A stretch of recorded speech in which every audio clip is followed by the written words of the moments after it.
നമ്മുടെ മുൻപിൽ വന്ന പ്രശ്നം എങ്ങനെ പരിഹരിക്കാം? മുഖ്യമന്ത്രിയെ സമരസമിതിക്ക് വേണ്ടി ബിഷപ്പ് ഉൾപ്പെടെയുള്ള ആളുകൾ കണ്ട സന്ദർഭത്തിൽ അദ്ദേഹം അസന്നിഗ്ധമായി പറഞ്ഞു, അവിടെ താമസിച്ചു കൊണ്ടിരിക്കുന്ന ഒരാളെയും ഇറക്കി വിടുന്ന നിലപാട് ഉണ്ടാകില്ല. എന്നാൽ നിയമപരമായി നിങ്ങളുടെ അവകാശം എങ്ങനെ സംരക്ഷിക്കാൻ കഴിയും? അത് ഗൗരവമായി തന്നെ പരിശോധിച്ച് തീരുമാനമെടുക്കേണ്ടതാണ്. ഉന്നതതല യോഗം ചേർന്ന് ഉചിതമായി തീരുമാനമെടുക്കും. ഇത് മുഖ്യമന്ത്രി അവർക്ക് നൽകിയ വാക്കാണ്. യഥാർത്ഥത്തിൽ ഇന്നലെ ക്രിസ്മസ് സമരം പ്രതിപക്ഷം ആകെ അവിടെ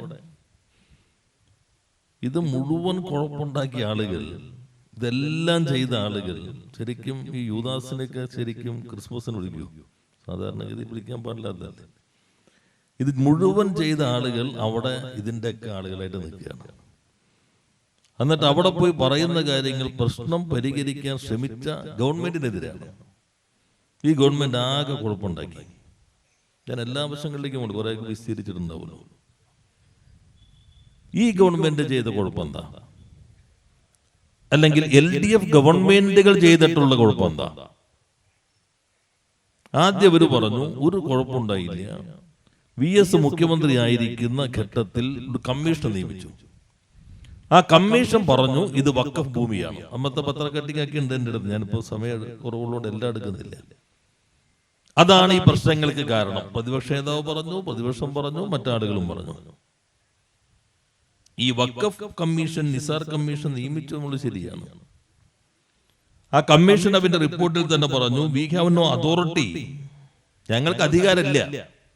ഇത് വഖഫ് ആണോ അല്ലയോ എന്ന് നിർണയിക്കാനുള്ള അധികാരം ഞങ്ങൾക്കില്ല. അത് വഖഫ് ബോർഡിനാണ്. നിങ്ങളുടെ മുൻപിലുള്ള കേസ് പ്രത്യേകിച്ച് എക്സ്പീഡിയേറ്റ് ചെയ്യണം, വേഗത്തിലാക്കണം. ഇതാണ് ഏക ശുപാർശ. അല്ലാണ്ട് ഇപ്പോ ശർമ്മ ആ ക്യാബിനറ്റിലുണ്ട്, ആ ക്യാബിനറ്റിലല്ല തീരുമാനിച്ചത് വഖഫാണ്. ഈ റിപ്പോർട്ട് വന്ന് മന്ത്രിസഭ തീരുമാനിച്ചു ഇത് വഖഫാണ്. അതാണ് ഈ കുഴപ്പം. ഇതായിരുന്നു ആദ്യ റൗണ്ട് പ്രചാരവേല. അപ്പൊ നമ്മൾ ഈ കാര്യങ്ങൾ വിശദീകരിച്ച് ഇങ്ങനെയാണ് ഈ കമ്മീഷൻ റിപ്പോർട്ട് ഉടൻ തന്നെ പബ്ലിക് ഇതിലേക്ക് ഇട്ടു. ആ കമ്മീഷൻ റിപ്പോർട്ടിന്റെ ഭാഗം തന്നെ ആകെ ഒരു ഗുണമുള്ളത്, നമ്മുടെ മാധ്യമ പ്രവർത്തകർ ആരും ഈ കമ്മീഷൻ റിപ്പോർട്ട് നോക്കില്ല, വഖഫ് ബോർഡിന്റെ തീരുമാനം നോക്കില്ല. ഇവർ പറയുന്നത് ഇങ്ങനെ ഉപ്പ് കൂട്ടാതെ വിഴുങ്ങിക്കൊണ്ടേയിരിക്കും, അത് പ്രചരിപ്പിച്ചുകൊണ്ടിരിക്കും. ഈ റിപ്പോർട്ട് കൃത്യമായി പറഞ്ഞു ഞങ്ങൾക്ക് അധികാരമില്ല, അത് വഖഫ് ബോർഡാണ് തീരുമാനിക്കേണ്ടത്. വഖഫ് ബോർഡ് തീരുമാനമെടുത്തു. ആ തീരുമാനമെടുത്തതാണ്, ഇത്രയും പേജുണ്ട് ആ തീരുമാനം. ഈ തീരുമാനമെടുത്ത ബോർഡിന്റെ അധ്യക്ഷന്റെ പേരാണ് പാണക്കാട് സെയ്ദ് റഷീദ് അലി തങ്ങൾ. CPM-ന്റെ പൊളിറ്റ്യൂറോ മെമ്പറാണ്.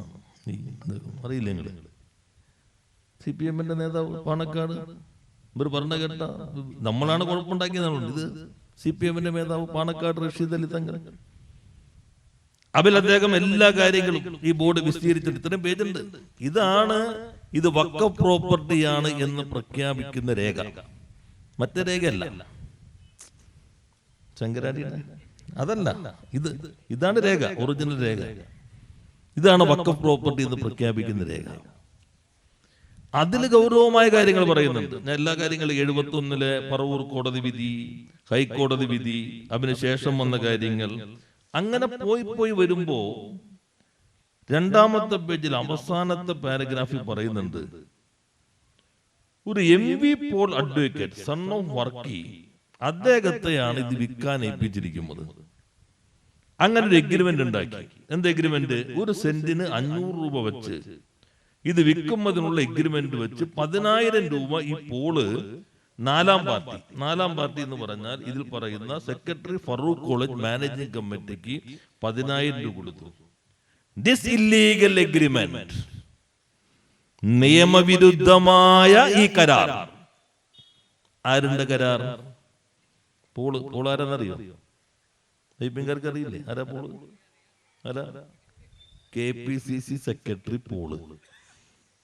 ഈ പ്രതിപക്ഷ നേതാവും കോൺഗ്രസിന്റെ MLA-മാരെല്ലാവരും നിൽക്കുമ്പോൾ നമ്മുടെ പുരോഹിതന്മാരോ സമരക്കാരോ മാധ്യമക്കാരോ ആരെങ്കിലും ചോദിച്ചോ?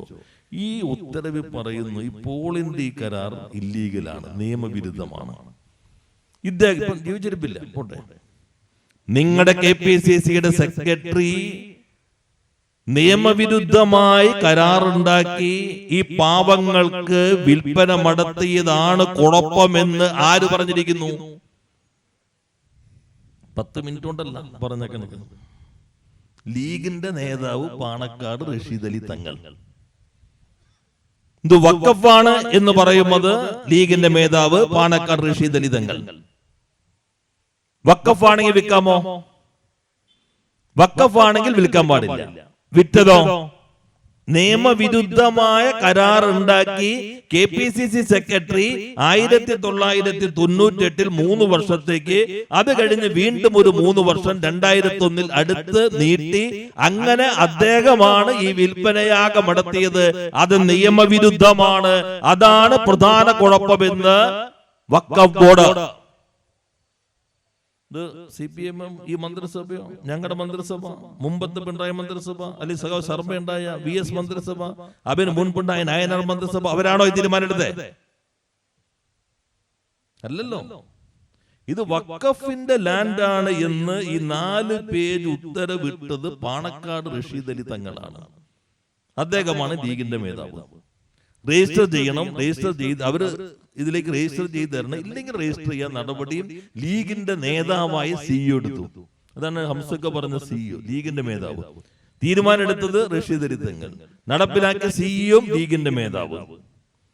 അപ്പൊ വഖഫാണെന്ന് പറഞ്ഞ ഞങ്ങളാണോ? ഇനി വഖഫാണ് എങ്കിൽ വിറ്റത് ഞങ്ങളാണോ? നിങ്ങളല്ലേ? KPCC സെക്രട്ടറി അല്ലേ? ഈ പാവങ്ങൾ, മത്സ്യത്തൊഴിലാളികൾ, വർഷങ്ങളായി അവിടെ താമസിക്കുന്ന ആളുകൾ, അവര് താമസിച്ചു കൊണ്ടിരിക്കുന്ന ആളുകളുടെ കയ്യിൽ നിന്ന് കാശ് കൂടി വാങ്ങിച്ചിട്ടാണ് ഈ വിൽപ്പന നടത്തിയതാണ്. കാലങ്ങളെ താമസിച്ചുകൊണ്ടിരിക്കല്ലേ? അവരുടെ കയ്യിൽ നിന്ന് പണവും വാങ്ങി വിൽപ്പന നടത്തി. ആ വിൽപ്പന നടത്തി പാവപ്പെട്ടവർ മാത്രമല്ല, ഇപ്പോ 2 ബാറുണ്ട്, ബീർ പാർലർ ഉണ്ട്, റിസോർട്ട് ഉണ്ട്, ഹോം സ്റ്റേ ഉണ്ട്, എല്ലാം ഈ മുനമ്പം ഈ പറയുന്ന പ്രദേശത്തുണ്ട്.